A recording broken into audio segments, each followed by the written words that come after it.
بالله من الشيطان الرجيم. بسم الله الرحمن الرحيم. إن الحمد لله نحمده ونستعينه ونستغفره ونستهديه ونعوذ بالله من شرور أنفسنا ومن سيئات أعمالنا. من يهده الله فلا مضل له ومن يضلل فلا هادي له، وأشهد أن لا إله إلا الله وحده لا شريك له، وأشهد أن سيدنا ونبينا محمدا عبده ورسوله.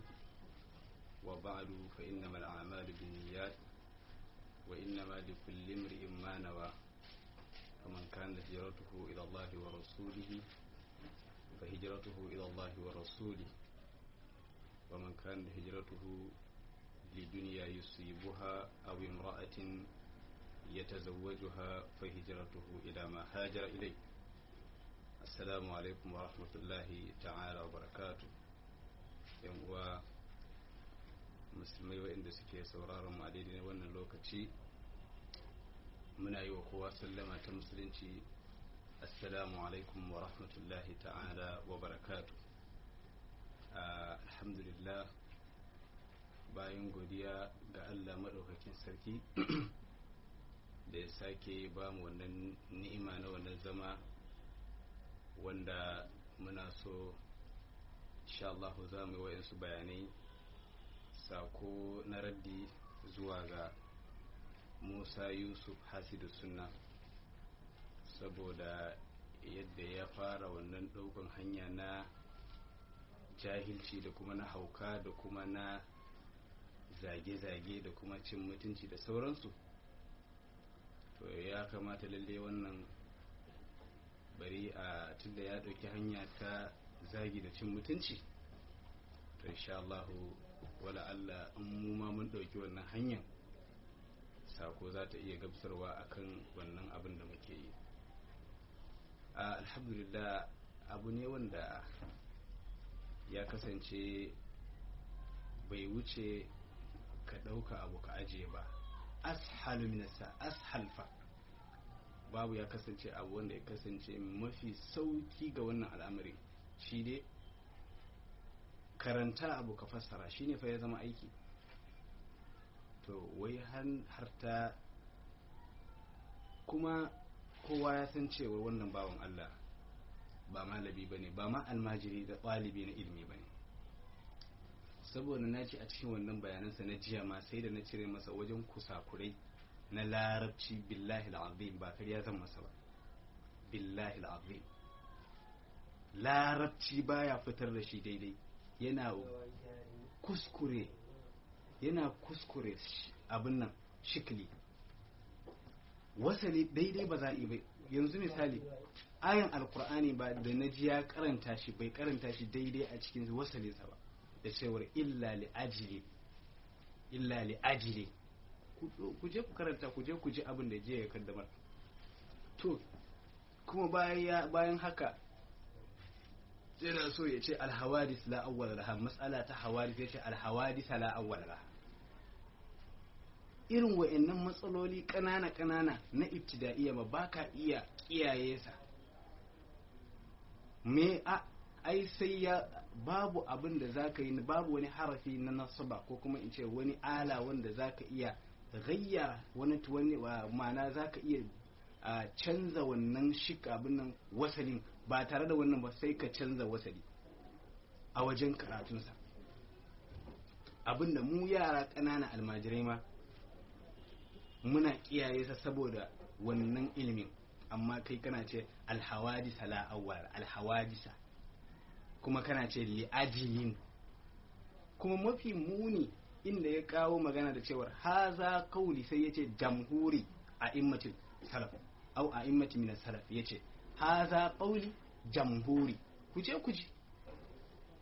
kuji a isha ko mai isha FM inda ya karanto wa'annan maganganu, wai haza kauli jamhuri, sai ka ce abin nan a harcen falatanci, haza kauli jamhuri.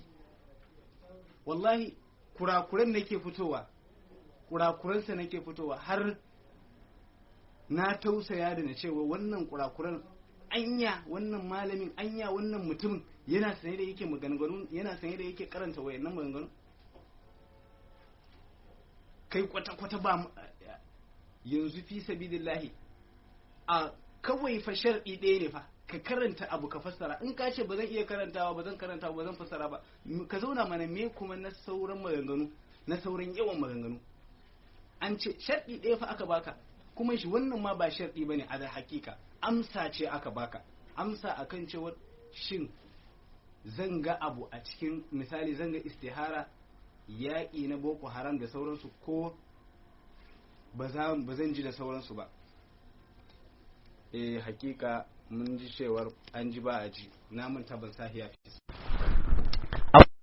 ‘yan uwa, wannan mutumin wallahi billahi al'azim kun ga yadda yake ɓata larabci yake ɓata wasali.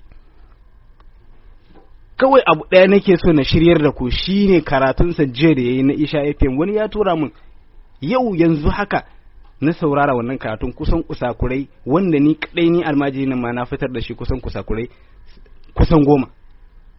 Yace li'ajilin illa li'ajilin, wannan aya ce ta alkur'ani, illa li'ajilin nassin abin da ka faɗa. Kuma ka zo ce akan cewar ka ce matsala ta hawadis ko kuma yace matsala ta hawadisu, sai ka ce matsala ta hawadisa, sai ka ce alhawadisa. Kuma ka zo wajen cewar haza qauli jamhuri, me jamhuri din? Haza qauli jamhuri, wai haza qauli jamhuri a immati min salaf. Haka abin da ka karanta. To bayan ka ce haza qaulu au haza qauli jamhuri a immati min salafi, sai ka ce wal kalafi, ko da mun ɗauki wannan khalaf ɗin, yawanci ‘yan uwanmu Hausawa suna karanta da cewar khalaf ɗin zuwa kalaf, amma dai haza qauli jamhuri ɗin ina ka samu wannan wasali, ina ka samu wannan siyaki na wannan karatu. Don haka wallahi kai da kanka ma ka san cewar kai ba malami bane, kuma ba makarancin larabci a harcensa daidai ba, wannan kowa ya sani. To fi sabilillahi kai ga wannan shine mustawanka mana kasancewarka a zamanka na malanta, baka iya karanta larabci ba tare da an yi wasalinsa daidai ba. To kai wannan har wai kana ce wa'ansu in na damke su, in na kama su kaza kana ta abin nan babbato, kana ta abin nan dagawa a wannan maganar, alhalin baka karanta inda aka nema ka karanta ba. Ai duk wannan maganganun da kake yi baka taba ce zan karanta, ko kuma baka taba dauka hanya a cewar gashi inda aka ce in karanta, baka taba ce gashi abin ba, ko wajen lafazin wajen baka taba karantawa ba, ko wajen baka taba ce ga inda aka ce na karanta ka fassara, ko kuma in ce ka ja wannan larabcin, wallahi baka taba yi ba, saboda ka san cewa ba za ka iya karanta shi daidai ba. To me na girman kai, in baka san abu ba ya kamata ka tambaya, ya kamata ka ce ni wannan fa ba zan iya karanta shi daidai ba, ko kuma ni wannan ba zan karanta shi ba, a magana ta gaskiya. Sai a wuce wajen a samu yadda za a baka wani dama, amma kuma kana abin nan, kana ta mana, kana ta fautin, kana ta burga akan cewar ni ba zan karanta ba, sai na je wajen in karanta, alhalin kuma kana ta zauna kana ta bata lokacinka da yawan maganganu. Ga abin da aka ce kai, kuma wannan amsa ce aka baka akan tambayan da kai, shin me yasa bai yi istikhara ya ga cewar shi Boko Haram yaushe za ta kare ko kuma yaushe za ta gushe, in ya isa ya duba. To aka ce in ka isa kai ma ka karanta inda Ibn Taymiyyah ya faɗa da cewar waqi'a ta Tattar, inda ya bayyana da cewar shi ya gani a Lauhul Mahfuz da sauransu, yana bayyana da wannan. Me yasa ba za a karanta? Ku kuma na ɗaya masala ɗaya mabiya, ku da kanku ba za ku yi hankali ba, shin mene wannan abin da aka ce ya karanta kuma ba zai karanta ba, kuma yana sauran karantawa, ba za ku tambaya ba wannan abin me yake bukata? Ya kamata a tambaya. Gashi shi bai isa ya karanta ba, bai isa ya fassara shi ba. Don haka munazaran da wannan kake nema, mun san cewar so kake ka samu suna, ka samu abin nan da cewar ka zauna da wane domin kai matsala fa ake tattauna. Naji kuma ka taɓa matsala ta fana'in nar, matsala ta Ibn Taymiyyah yadda wanda ta ce wuta za ta ƙare, ka bayyana da cewar wannan matsalar wai akwai wa'insu malamai na salaf wanda suka ce wannan cewar wuta za ta ƙare. To ya kamata ka je ka bincika, ya kamata ka je ka kai karatu sosai, kuma ka je ka karanta littafi na Hadil Arwah na Ibn Qayyim al-Jawziyya, inda Ibn Taymiyyah yayi wannan maganar da cewar wuta za ta ƙare. Shin su waye yace a cikin wannan wutan za ta ƙare, za su fita? Babu wani malamai da suka ce wuta za ta ƙare. In dai kace akwai malamai na salaf wanda suka ce wuta za ta ƙare, ka kawo mana shi mana. Me yasa ka ce wani kaza sun ce akwai malamai wanda suka ce sun tafi akan cewar wuta ta ƙare da sauransu? Su waye ne?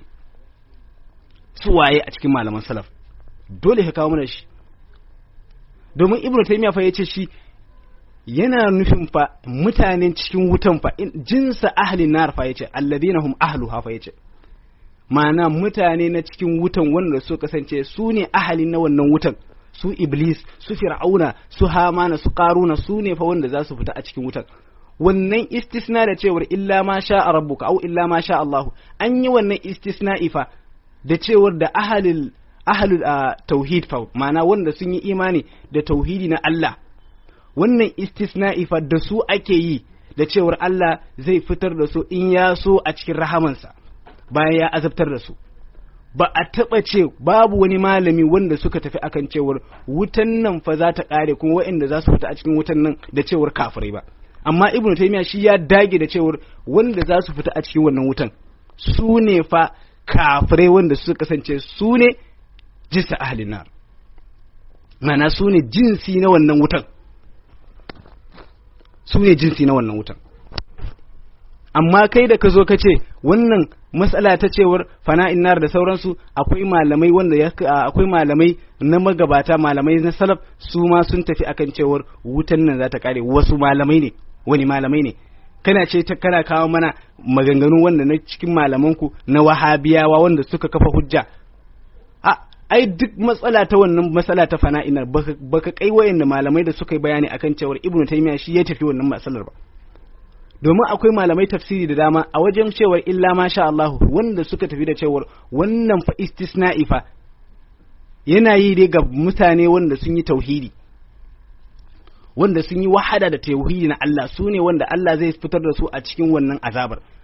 Alhalin kai ka ce wai akwai wanda suka faɗa da cewar wutan nan za ta ƙare, su waye? Shi Ibn Taymiyyah yana fa kokari ya cire wa'annan mutanen fa na cikin wuta, su ne mutanen cikin wuta, su ne ahalinta. In dai zaka fita direct akan maganar Ibn Taymiyyah ka kafa hujja ka ce gashi nassin hadisi, gashi nassin alqur'ani, alhalin baka kawo maganar nan Ibn Taymiyyah ba ma ka ce wannan abin da akai sharri akai masa sharri. Shin malamai na zamanin su za su yi masa sharri? Ko shin Ibn Qayyim al-Jawziyya shi ne zai masa sharri, shi da ya rubuta a cikin littafinsa na Hadil Arwah, kuma shi ne ya ce Ibn Taymiyyah shi ne ya faɗi wannan maganar? Ko kafi Ibn Qayyim da cewar kafi Ibn Qayyim ne wajen sanin Ibn Taymiyyah? Don haka ya kamata malam in za ka yi abin nan, in za ka yi raddi akan magana na mutum, ka dawo da dalilin da ya dawo da shi, ka dawo da shi ka ce ga abin da ya faɗa, sai ka dawo da maganarsa sab. In ka kawo maganarsa sai ka ɗauki dalili ka rushe wannan maganarsa a cikin nassi da kuma cikin littafi. Ka masa ƙazafi akan cewar yana ziyada, ma'ana yana ƙari, yana boye sauran abubuwa, yana baya fassarawa daidai, yana yin ha'inci. To mu ba mu ji fassaranka ba. Ya kamata ka jawo layi ta wannan maganar, ka fassara shi kamar yadda shi ya fassara, ka jawo shi ka fassara da shi kamar yadda shi ya fassara. Amma ka zauna ka ce bai isa ya zauna da ba, in ya zauna da zai ƙaru zai kaza, wannan shine abin da aka nema a wajenka? Wannan ai ba shine abin da aka nema a wajenka ba. Abu ɗaya ne aka faɗa maka, so ɗaya zamansa na farko aka ce gashi wani kaza kaza ya ce kaza kaza, sai ya ce ya je ya karanta waje kaza ya fassara sai ya kalubalance ni. In ba za ka fassara ba za ka zauna ba ne? Ko tsoron fassarawan ne kake yi, ko tsoron karantawan ne kake yi? To in tsoron farantawa, kuma in ce in tsoro kake ji, ko kuma in ba za ka fassara ba, sai ka fita ka ce ni ba zan iya karantawa ba, ba zai iya ba. Sai ka zauna, mu sai mu karanta maka, mu fassara maka, mu baka wannan daman. Amma gashi nan kayi girman kai, alhalin kai jahili ne, baka isa ka karanta ba, baka isa ka ja larabci daidai ba. Wallahi na tabbata ka san cewar za ka yi kuskure a wajen karatu, shi yasa ba za ka so ka fassara ba. Ko kuma matsala biyu ne, ko kuma abu biyu ne. Na ɗaya ba za ka iya karanta shi daidai ba ne, da cikin wasalinsa da kuma ma'anansa. Na biyu, in ka karanta shi amsan cayu a cikin wannan maganar za ka same shi, ko kuma wannan maganar da aka ce ka karanta shi ka fassara zai iya rusa wannan maganganun da ka kashe cewa ba a iya gani abu akan da cewar nan gaba zai faru. Ka tabbata wannan matsalar guda biyu ba za ka fita a cikinsa ba. Cayu a cikin wannan abin da aka ce ka karanta ka fassara za ka samu amsan a cikin wannan maganar, ko kuma ba za ka iya karanta shi ba saboda larabcinsa. Domin ba yau ba an kama ka da kusakurai na larabci, su Sheikh Munir Koza, su Sheikh Junaidu, su Sheikh Abul Fatih sun kama ka da kusakurai na larabci, asharat wajen wajaje, baiti ɗaya ba za ka karanta shi daidai ba sai ka bata shi. Ya kamata kai ba ma mu ba, malaman naku da kanku, su ƴan wahabiyawa, ƴan izala naku, ƴan uwanka da kanku ma sun san cewar kai wannan baka iya larabci a cikin daidai ba. Wallahi su ne suke cewa baka yi karatu ba, kawai dai ka yi da'awa da cewa dole lalle sai ka ci addini, sai ka ci a cikin addini da wannan da'awa da kake yi. Domin mun ji bayanin ka, duniya ta ji akan cewar ku ba za ku yi sunna ba in babu kuɗi, ku ba za ku yi sunna in babu kuɗi.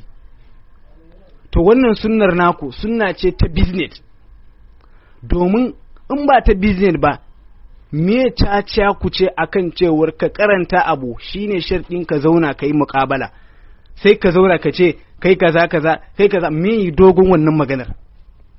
Kawai in ba za ka iya ba malam ka faɗa ka cewar ni ba zan iya ba, domin an baka dama, an baka majal, domin malamai suka ce iza fuqida shartu fuqida al-mashrut. Dan haka wallahi ni dai shawara ta ɗaya zuwa mushen kura shine dan Allah ka je kai karatu, dan Allah, domin ka san cewar kai baka yi karatu ba, ka san cewar wallahi bai kai karatu ba, kana bata alkur'ani, kana bata hadisi, kana bata larabci, jan larabci maganganu na malamai baka isa ka ja shi daidai ba. To kai wannan fi sabilillah wata mustawa ce ka kasance da za a zauna a tattauna da kai, har hatta matsala ɗaya fa, tambaya ɗaya fa aka ce ka je ka karanta madarijus salikin, magana ta Ibn al-Qayyim al-Jawziyya, bai wuce layi 5 ko 4 ba, ka karanta shi ka fassara shi. Wannan shine sharɗin zama, in ka karanta shi ka sa time wanda kake so a wannan lokacin sai a baka dama. Don haka wallahi na tabbata da cewa ba za ka iya wannan abin ba. To don haka kada ka bata lokacinka, kana ta fita, kana ta zauna a cikin shafuffukuna, kana ce in an zo kaza kai ne zaka ci, kai ne zaka abin nan nashi, kai ne zaka ƙara da shi kaza, wannan duk surutu ne. Wannan alamu ce ta kasancewar kai ka kasance kana da ma'ana, har yanzu kana da rauni, kai ina ganin kai wannan safih ba. Dama an ce idza nataqa safihu fala tujibhu fa khairun min ijabatihi as-sukut wa in kallamtahu farajta anhu wa in khallaitahu kama dan yamut. Domin kana bar shi a cikin wannan amsan da yake baka, domin shi daman as-safihu ma'ana wanda ya kasance ba shi da hankali daidai, wanda ya kasance yana da abin nan, me ake cewa a Hausa, wanda ya kasance ba shi da hankali daidai, yana ta irin tafakkuri, yana ta irin takabburi, yana irin dagawa da sauransu. To wannan mutumin in ya yawanta maka magana kada ka kula shi, domin fa khairun min ijabatihi sukutu, daidai a cikin wannan amsan da zaka baya shine kai shiru.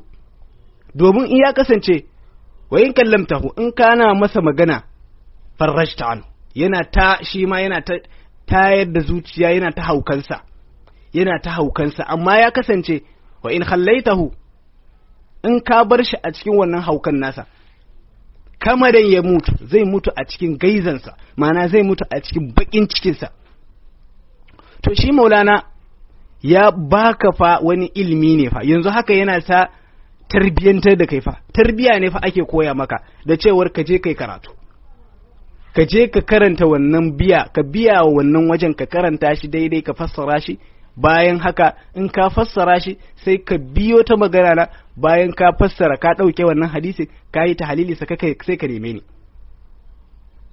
To wannan ana gaya maka da cewar ashe kai wannan har yanzu ka kasance kana daga cikin masu wanda ya kasance har yanzu ilimi yana bukatansu. To kai wannan yanzu in an ce a zauna a yi tattaunawa da larabci, ta ya za a yi magana? Wallahi na tabbata ba za ka yi larabci daidai a harcensa zuwa minti 5 ba. Wallahi na tabbata larabci kai, wallahi ba za ka yi magana, ba za ka yi nutuki, ba za ka yi tahaddusi a cikin larabci ko da minti 5. To kai wannan in an ce yanzu muƙabalan da ake ce wannan in an miyar da shi ta larabci, ta ya za ka yi magana? Tun da kai yanzu jumla fa bai wuce jumla fa guda 5 a cikin shatari ka karanta shi ka fassara shi ka gagara. Yanzu kai wannan in an ce a zauna a yi muƙabala a larabci, za ka iya ne malam? Za ka iya? Gashi nan kusakuranka mu yara muke fitar da shi, mu yara muke fitar da kusakuranka. Wallahi na gaya maka karatunsa na jiya kusan kusakurai 10 na cire, kusan kurakurai 10 yana ce illa li ajilin. Bai iya bambanta tsakanin abubuwa da yake bambanta tsakanin wasali da kuma harful jarri da sauran abubuwan da yake gudana a tsakanin da sauransu ba, sai kawai in abin da ya zo a bakinsa ko kuma in ya gani abu a rubuce kamar wanda yaro na ibtida'iya sai ya karanta kawai ya fassara shi, ya karanta shi. Daman in an ce in ka abin nan, in ka kuskure shikili ko kuma in ce in ka kuskure wasali wannan zai canza ma'ana na larabci. Wasali ɗaya zai iya canza ma'ana na larabci. Ka je kai karatu, ka je har yanzu karatu ya kasance kana buƙatan karatu, domin shi yasa su a sayyidi maulam abin nan su ƴan uwanmu suna cewa wannan fashehi bai san shi ba, jahili ne fa, yana so fa ya ɗauki suna akan cewa na zauna da wani, ko da za a yi zage-zage a tashi, ba shi baya buƙatan dalili. Da na tabbata cewar ashe wannan zaman akwai wani hadafinsa da yake so ya zauna da shi,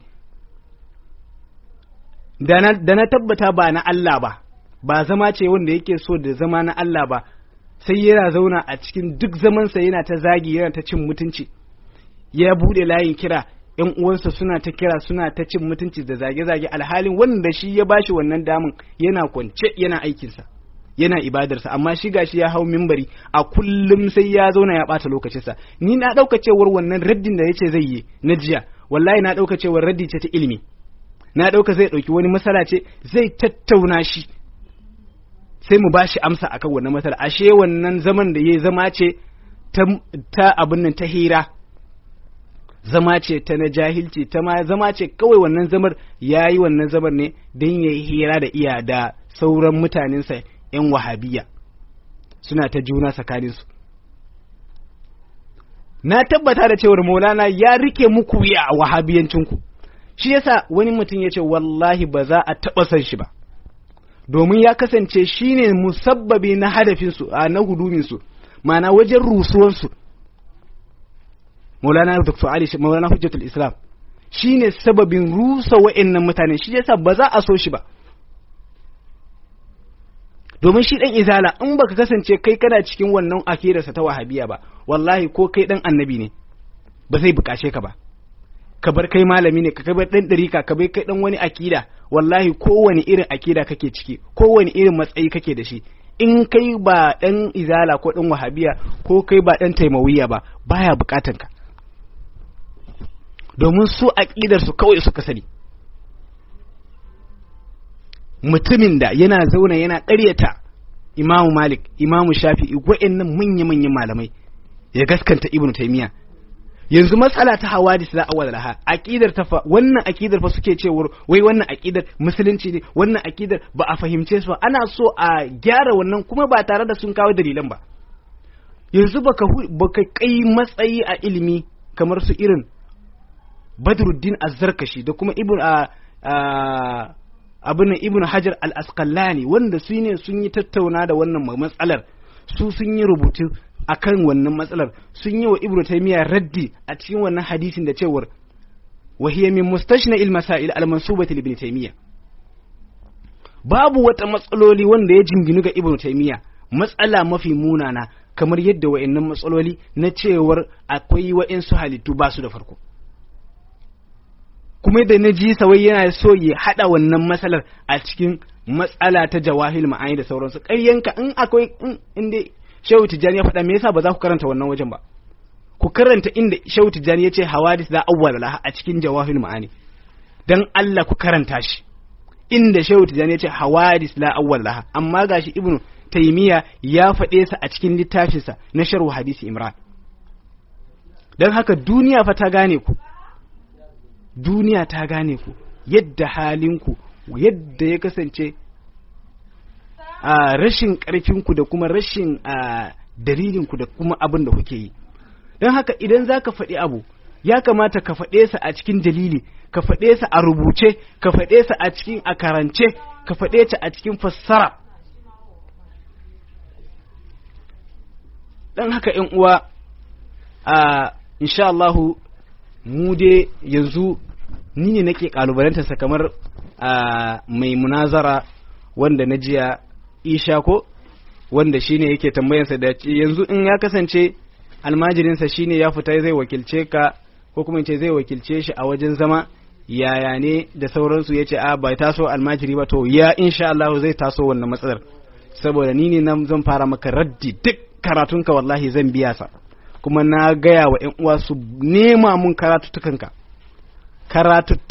wanda ka faɗe sa, ni zan maka naƙadi, zan bayyana jahilcinka a rubuce a karance abin da ka karanta shi. Kuma bayan haka insha Allahu wannan shine hanyar da muka ɗauke shi, saboda mun ɗauka cewar gaskiya ne kake so, mun ɗauka cewar za ka yi karatu ne, mun ɗauka cewar za ka karanta abin da aka nema a wajenka. Shi yasa muka ce lalle ya kasance dole wannan mutumin mu koya masa hankali domin yana so ya kawo da wani abu wanda ya kasance na zagi da cin mutunci, to insha Allahu mu zai sami a wajenmu. Don haka ‘yan uwa, kada ma hankalinku ya tashi, kada ma ku ga cewar abin da na zage-zage da sauransu yake yi kada ya dame ku. Inda ya zagi ne insha Allahu mu ba za mu zage sa ba, bayyana jahilcinsa za mu bayyana wa a duniya da cewar abin da yake faɗa jahilci ne, ba ilimi bane, jahilci ne ƙarara. Kuma kamar yadda na bayyana ku yadda yake ɓata larabci, yadda yake kusakure a cikin larabci, babu irgawa, la tuhsa wa la tu'ad, ba a irguwa da shi yadda yake ɓata larabci. Don haka kai da malam kai da larabci ma har yanzu ya gagare ka, har yanzu abu a rubuce ka karanta shi ka fassara shi ma har yanzu yana gagare ka, kuma kake so ka haɗa kanka da wani insu mutane. To don haka an san cewar wannan abu ne wanda ya kasance hankali ba zai ɗauka ba, kuma insha Allah in wana yi muku alkawari, na ba da kwana uku, na ba shi kwana uku akan cewar ya karanta wannan wajen ya fassara, ko kuma mu za mu karanta wa duniya ta ji wannan abin, mun ba da wannan damar da cewar in ya isa ya karanta wannan wajen ya fassara shi, in kuma ya gagara, in ba zai iya ba, ni na ba ku kwana 3 insha Allah ni zan zo na karanta ko kuma in ce na fassara wannan wajen. Saboda wa'insu ƴan wasu suka ce ma kada ma ka karanta saboda zai maka satan karatu, domin sun ce ba shi da harce, mana ba shi da fasaha ta larabci, baya iya karanta abu. Mutumin da yana cewa bismillahir rahmanir rahim, kuma yana cewa mema yana cewa alhamdulillahi nasiri, ko kuma abubuwa na bata larabci fa, abubuwa wanda yake cikin cewa baya daga cikin ma jumla ta arabiyya, wanda ya kasance khaliyan an al-arab, ya kasance ya wallahi galgaliya, mana an san cewar akwai larabci na galgaliya, ko su ma ba za su iya faɗan wannan abubuwan da yake karanta shi a cikin larabci ba, wajen gazawansa wajen larabci.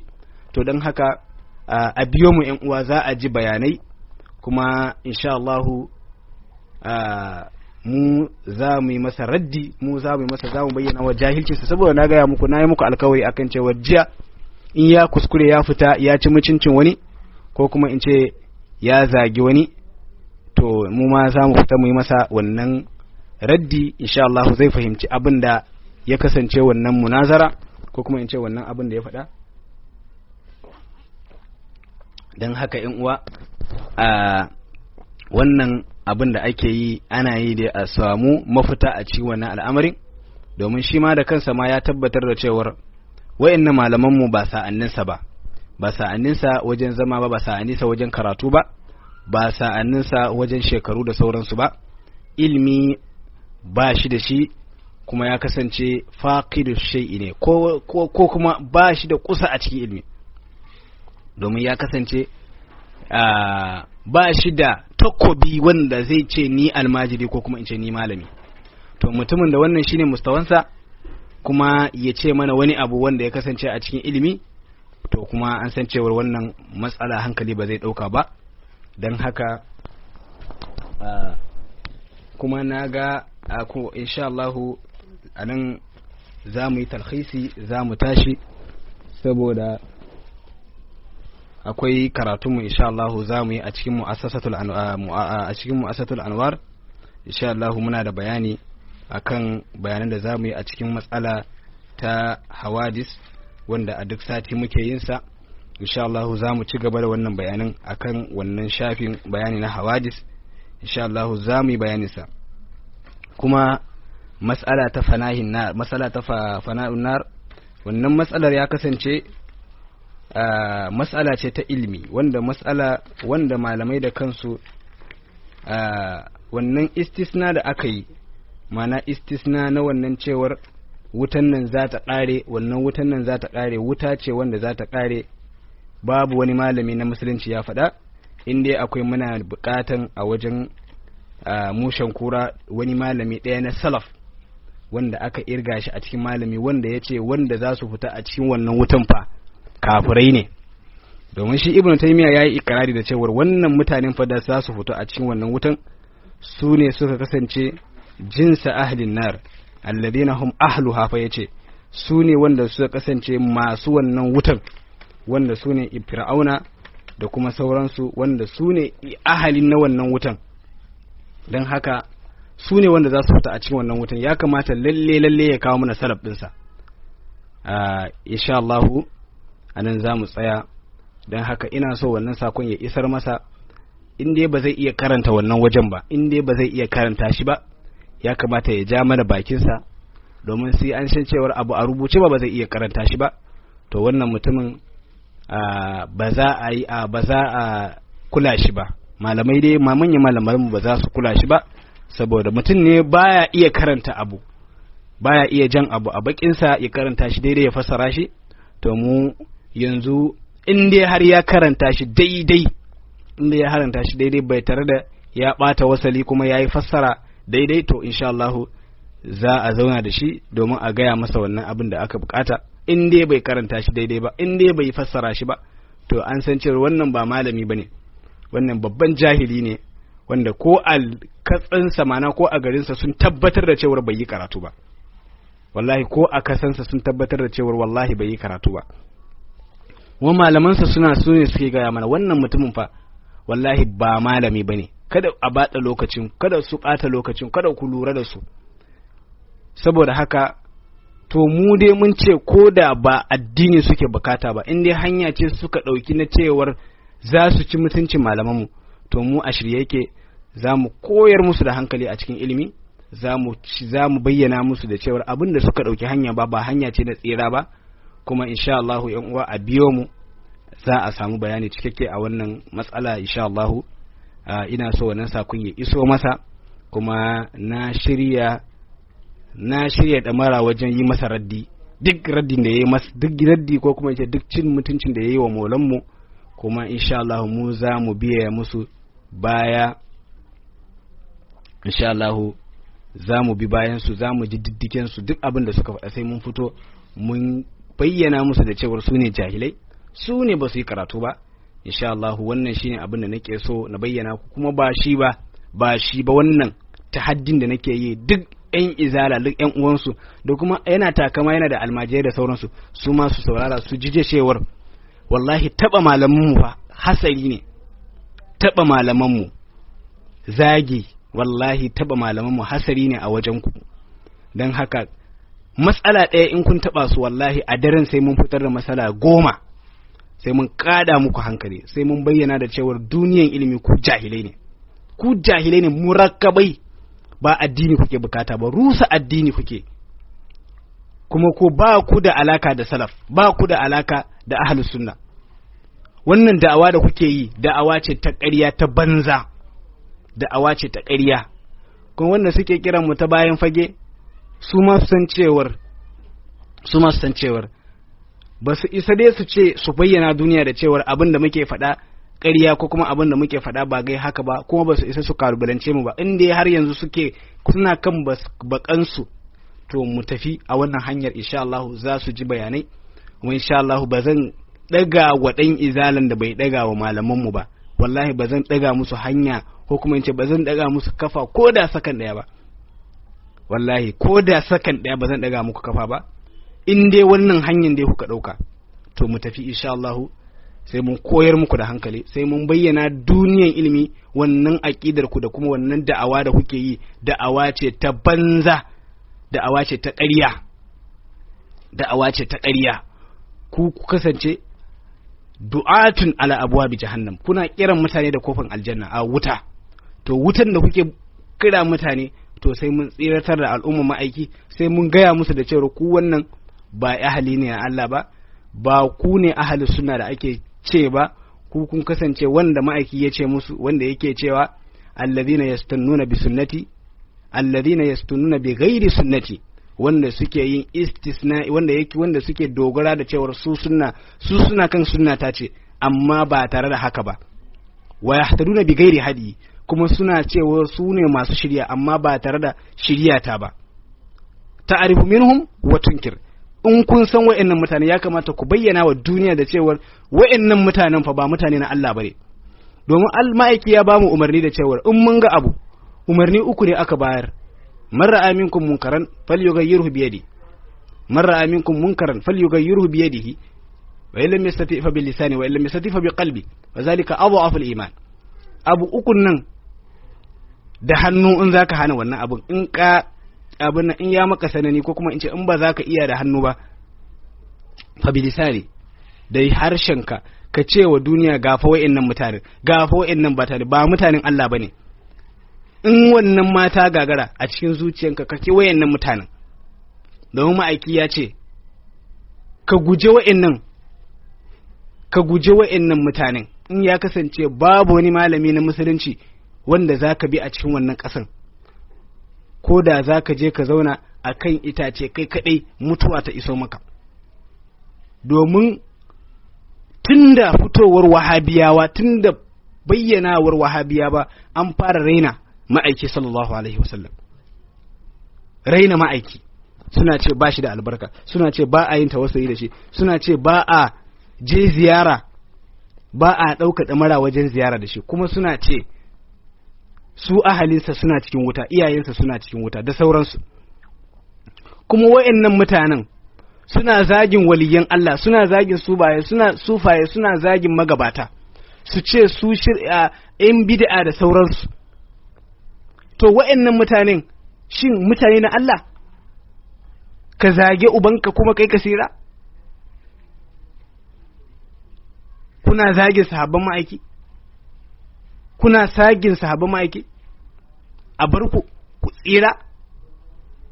Wallahi ba zai isa, ba zai kwata-kwata ba zai yi ba. Malamanmu ba sa'anninku ba ne, ba sa'annin tattaunawar ku ce ta ilimi ba. Tun da ku an ba ku dama ma ku karanta abu a zauna da ku ba za ku iya karantawa ba, to ku wannan ta ya za ku haɗa kanku da su? Ta ya za ku haɗa kanku da su? Domin ku mu da kanmu ba ku isa ku ce wani abu wannan wayan da ya faɗa ba shi da dalili ko kuma yayi ƙarya ko kuma yayi jahilci ba, kawai zai san zuciya ne kuke yi, amma dai ba ku isa a tattauna da ku ba. Domin waɗannan mutanen sun fara zage-zage a cikin shafi na sarki zaki, suna ɗaukan muhadarai, suna yin abubuwa da suka ga malamanmu suna ƙalubalantarsu, suna bayyana jahilcinsu.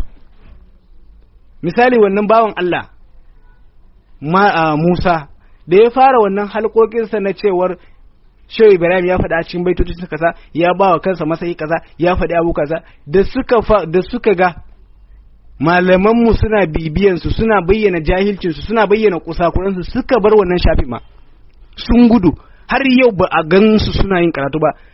Kuma daga baya abu wanda bai kai ya kawo ba wajen tattaunawa fa, suka ce ana zage su, ana musu kaza, ana musu ba musu rashin adalci da sauransu, ba sa musu adalci. Suka yi dogara da wannan, suka bar wannan shafin saboda ana kama su, domin yadda suke kusakurai. Domin mu wannan baka isa ka ce mana mu jahilai ba, domin mu alhamdulillah bila fakhri, ba alfahari nake yi ba alfahari. Mu gidanmu tun kafin mu san cewar mu kanmu yara ne aka ajiye mu a Qur'ani, muka san Qur'ani, kuma aka ajiye mu muka san ilimi. Har yanzu muna kan karatu, har yanzu muna cikin almajiranci, muna cikin ɗalibci, muna yin karatunmu. Babu wani ɗan izala, babu wani ɗan iskan ɗan izala da cewar mu jahilai, mu ba makaranta bane, yazo mu zauna shine jahili ko kuma mu ne jahili, za mu bambance tsakaninmu da su. Domin malamanmu da kake gani nan, kafin ma su balaga wa'yansu suka haddace alkur'ani. Allah ya ba su wannan kyautan, wannan abin nan baiwan. Yanzu babu wani ɗan izaya da ta ce idan isa ya cewa wani malami mu, ko kuma in ce malami na ɗarika wani kaza nan jahili ne ba, wallahi bai isa ba. Sai dai kawai na san zuciya ne, amma bai isa dai ya ce wa malaman mu jahili ko ga kusakuransu a cikin maganganunsu ko kuma a cikin littattafansu ba. Ƙarya ne, sai dai san zuciya. Don haka in dai wannan hanya ta tozarci, hanya ta zubar da mutunci, ko kuma ce hanya ta rashin kunya, hanya ta gardanci, domin wannan kowa ya san cewar hanya ce ta gadalanci. Wannan bawan Allah mushin kora nan hanya da ya ɗauka hanya ce ta gardawa, domin shi gardi ne. Mutumin da ya zauna malami so ɗaya fa ya fita bayan ka kalubalance shi akan maganganunsa, ya ce maka to ya je ya karanta waje kaza inda na faɗe shi, ya fassara, bayan ya fassara ya neme ni muƙabala, abin da fa ya faɗa maka. Amma gashi ka zauna a kullum kana zaginsa, a kullum kana ci masa mutunci, ka kira sa da suna kaza, ka kira sa da suna kaza, alhalin shi yana zaune yana aikinsa, yana rubucensa, yana munazararsa, yana munajaci da Allahnsa. Amma kai ka zauna a cikin fejinka, a cikin febincika, kana ta zagi, kana ta ƙaryayire, kowa in ya ji ka yana maka dariya. Kuma a cikin wannan al'amarin fa, kuma kana taba wa kanka hujja akan wannan maganganun da kake yi. Domin kai wannan ko jariri, wallahi ni da wani ya tura min muhadararsa na jiya nan, wallahi ina ganin sa kamar jariri, haka nake ganin sa, wallahi kamar jariri nake ganin sa, yadda yake magana, yadda yake karatu, yadda yake babbatu, yadda yake dagawa da sauransu, jariri haka nake ganin sa. wallahi jariri nake ganin ka. Saboda haka ku faɗi duk abin da kuke so. Wannan shine ƙarshen sakon da nake so na isar maka, tunda har ka ce za ka fara halkoki ko kuma ce za ka fara raddi, to wannan ni ma raddi na farko kenan. Wannan shine awwal ar-radd, wannan shine farkon raddi na akan ka mushen kura. Ka fara insha Allah za mu ɗauki salsala, ma'ana za mu ɗauki a halkoki wajen raddi, domin mu rana tun da ka ɗauki hanya da ta jahilci, tun da ka ɗauki hanya ta rashin ilimi da kuma zagi, shi ba zai kula da kai ba, saboda su malaminmu suna da wani siffa, kuma su sufaye daman ba su ne wannan aikinsu ba, su karantawa ne da kuma shirya mutane su ne aikinsu. Amma in dai kai da ka ɗauki wannan hanyar, to mu yara mu ne sa'anninka daidai. Wannan shine mu ne sa'anninka, mu ne wanda za mu zauna da kai mu yi magana duk yadda kake so. Wannan shine abin da nake so na bayyana wa duniyar izala, duniyar wahabiyawa, akan wannan mas'ala ko kuma ce akan wannan maganar. Dan haka ƴan uwanmu masoya, ai mana fatan alkhairi, kuma kada a kula da su, kada ranku ya ɓace wajen zagin da suke mana da kuma zagin malaman musu da ke mana. Dama wannan sun gada ne, sun gada ne da kakanninsu, domin akwai kakansu Zulkhuwaisara wanda ya zo ya ce wa ma'aiki, ya ma'aikin Allah, da cewar wannan isma da kai, wannan abin nan da kai, misali mene ma ake cewa, wannan rabon da kai, ma urida biha wajhullah, wannan abin da kai ba gaskiya bane, ijil, ma'ana wai ya ce wa ma'aiki fa kai adalci. Kakansu fa Zulkhuwaisara wanda shine sayyidina Ali ya kashe shi, wanda abin nan Abi Sa'idin Khudri, wanda shine ya tabbatar da cewar sayyidina Ali shine ya kashe shi, alan na'ati alladhi na'atahu Rasulullah sallallahu alaihi wasallam, wanda kamar yadda sai siffanta da wannan bawan Allah, ma'aiki ya ce wanda su ne suna da manyan, ma'ana suna da gemu kuma dangalallen wando ne, hudasa al-asnan, masu ƙananan shekaru, sufaha al-ahlam, wanda suka kasance hankali ba su da hankali, ma'ana yan abin nan, ma'ana kamar yadda sun kasance ba hankali bai isa shi ba, kuma yaqra'una al-Qur'an, suna karanta al-Qur'ani, la yujawizu imanuhum ala halaqiyamahum, imanin su ba zai wuce makokoron su ba. Dan haka wa'annan mutanen in kun gansu ku kashe su ba musulunci ba. Sayyidina Ali ya kashe shi, kuma don haka ma Ibn Taymiyyah ya ƙi Sayyidina Ali. Da wannan ne Ibn Taymiyyah ya sa Sayyidina Ali gaba, da cewar musuluncinsa bai tabbata ba, shi ma kaza ne, wannan bawon kaza ne, wannan Sayyidina Ali yakin da yi ba dan Allah ba. A cikin Minhajus Sunna sai in ka shiga yadda yake ga zagin Sayyidina Ali, wallahi sai ka ce arne, wallahi ko arne in an zage shi haka, wallahi ba yi adalci ba. Amma yadda kaga yake zagin Sayyidina Ali a cikin Minhajus Sunna, to sun gada ne kabiran an kabir, wannan gada ne suka yi wannan zagin. Ibn Taymiyyah da kansa ya yi wa su Imam Malik, ya yi wa isu Imam Shafi'i da sauransu rashin ladabi. Ibn Qayyim ya faɗe sa a cikin Ilahul Muwaqqi'in, ya faɗa, ya zage su, sun zagi irin su malamai na Nahawi da Ibn Malik da sauransu, sun zage su. Babu wani wanda suka bari fa a cikin musulunci, babu wani malamai da suka bari. To wannan zagin da suke yi, suna zagin Maulana Sheikh Ahmad Tijjani, suna zagin Maulana Sheikh Tahir Usman Bauchi da sauransu, sun gada ne, sun gada. Mu dai abin da muke so mu gaya musu, su tabbatar da musuluncin su, akidar Ibn Taymiyyah nan, su ce musulunci ne ko kafirci, ba zagi, ba abin nan, ba sharri, su fita su karanta wa mutane min awwali safhati, tun daga farkon safha zuwa karshen safha, su karanta bayan ɗaya su fassara wa mutane in sun isa. Wannan sharh hadisi Imran yana nan a cikin Majmu'ul Fatawa a cikin mujalladi na 18. Ku ɗauke shi, ku karanta shi, ku fassara wa duniya harfan bi harfin, harfi zuwa harfi, ku karanta shi in kun isa. Kuma masala ta hawa fana'in nar, masala ta wuta za ta ƙare. Wallahi wannan matsalar Ibn Taymiyyah babu ya kunce muku zane a cikin kasuwa. Yace fa yakhrujuna fiha fa yace wannan kafiran za su fita kuma daga baya zo ya ce allazina hum ahluha wanda suka kasance su ne masu wuta jinsa ahlin nar in an ce jinsa ahlin nar su waye tambaya jinsa ahlin nar su waye su fir'auna su kamana su kaza su ne fa jinsa ahlin nar yace allazina hum ahluha fa yace yana kokarin fa ya cire wa'annan mutanen fa kuma a raina mana wayo a ce wani kaza malaman salaf ka kawo mana wa'anda suka faɗa ka kawo mana inda suka faɗa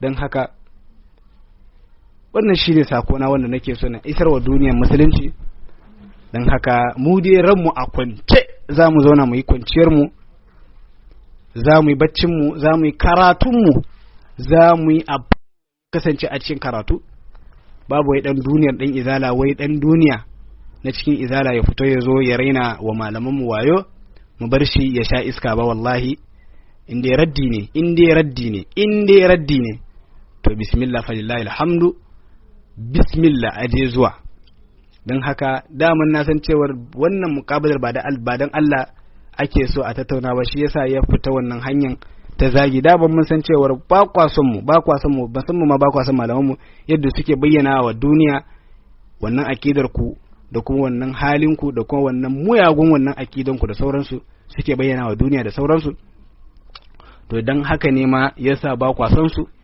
to mu ba mu so ma ku so su ba ma bukatan soyayyan ku ba ma bukatan ku so su ba ma bukatan yabon su ku yi ta zagi dai wannan shine abin da ake so to mu ba za mu zage ku ba za mu bayyana wa duniya da jahilcin ku ba za mu ce ku kaza ba za mu ce ku kaza ba za mu ce amma jahilcin ku din wannan wajibi ne abu ne a bayyane za mu bayyana wa duniya dan haka ƴan uwan mu ku shakuri mun ku insha Allah mas'ala ɗaya inda ya mas'ala ce ta addini insha Allah za mu biya muku kuma ma maulan mu hujjatul islam Dr. Ali Shatima insha Allah zai ci gaba da bayanansa zai cire matsaloli wanda insha Allah duniyar ilimi ba za su iya warware ba za mu ci gaba da yin su a biyo mu a cikin wannan shafin mu a duk ranar juma'a da kuma ranar monday insha Allah an za a ji karatu za a ji ilimi wanda yake so ya tattauna da magana ta ilimi to insha Allah zai iya yin magana mu jisa ba mu hana ka raddi ba amma ba mu hana ka raddi da cin mutunci ba kai raddin ka a cikin ilimi kuma mu ji wannan raddin ka kai shin ka fahimta ne ko kuma kai sabani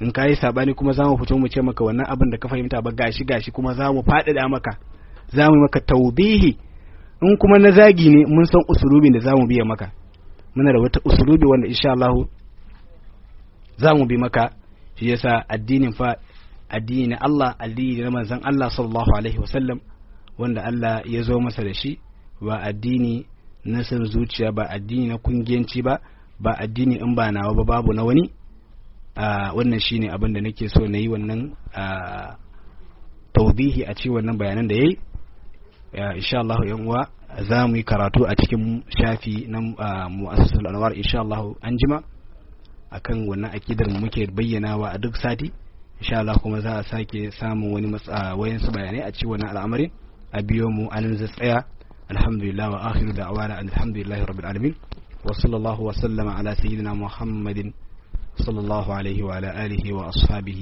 أجمعين والسلام عليكم ورحمة الله تعالى وبركاته.